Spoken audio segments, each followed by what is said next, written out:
Hello everybody, this is Toys-R-Us, and for this special video showcase we are again returning to the fan home Build Your Optimus Prime. By the time I finish with all of these stages, we're going to have a figure or a model that looks exactly like this. We're up to stage 37. Here are the parts, but before we open them up, let's have a look at the magazine. Now, as always, we've got some, I suppose, movie characters. We've got talk about Optimus Prime. There's loads of trivia in this. There's fact files on individual characters across all of the franchises or the toy lines, and then there's also, as I say, at the moment we're up to Transformers Zone, so we've been on G1 for 37 issues, which I think is great because it's going to have time to cover everything. This is where we're up to now, Torso 11. We're going to be adding some parts and some more electrics to it by the looks of it. It looks like we're just mirroring up what we've done in a previous stage, and all of the things here that are in full colour are what we are built already. So let's just crack the bag open and let's get started.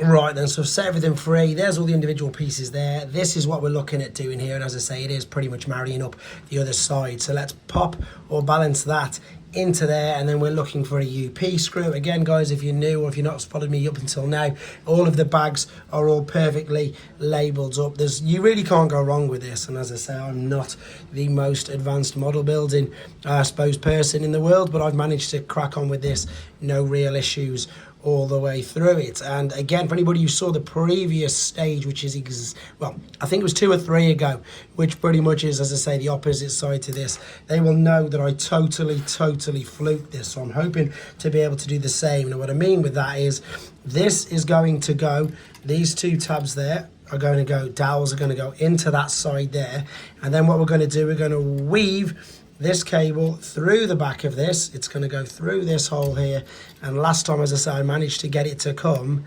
straight up through there. Again, I can't believe that. That's 2 in a row. Just make sure that the wire isn't getting trapped anywhere.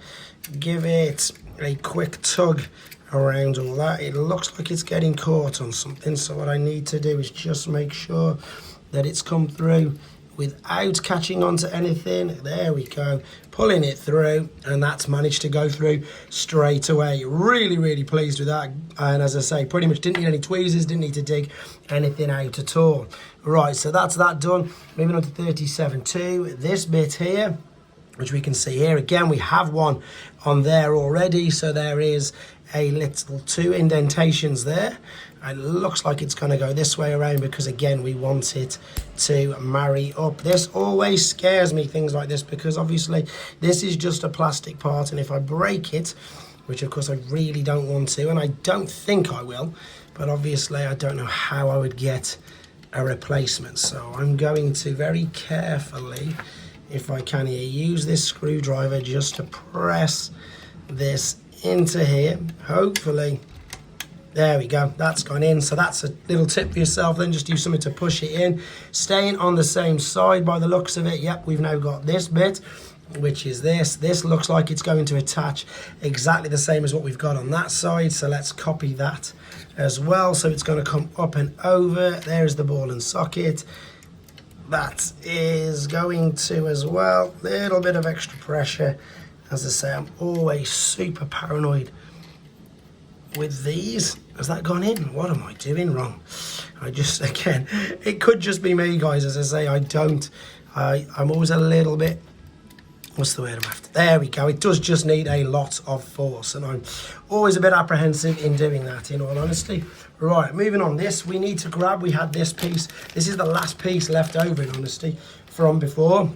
So what we're going to do, obviously that's going to be like a hip skirt, so it looks like we need this with the orientation of that up in the air, and then with this facing, with the 2 lips facing upwards. So that's going to go over the top of there, and then we're going to secure this with a screw. I'm just going to rest, that probably hasn't helped, to be fair.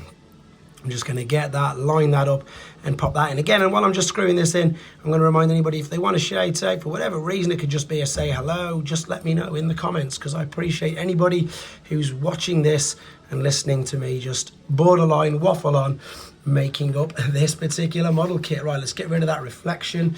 I've got this here. That is now, we're now going to need to face that way. I'm just copying the picture there, and this looks like it's going to fit into there as well. Exactly like that.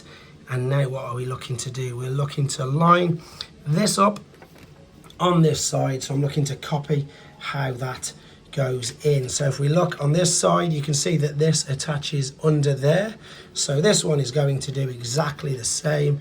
We're going to reach underneath, a little bit of pressure again, and that's just snapped into position.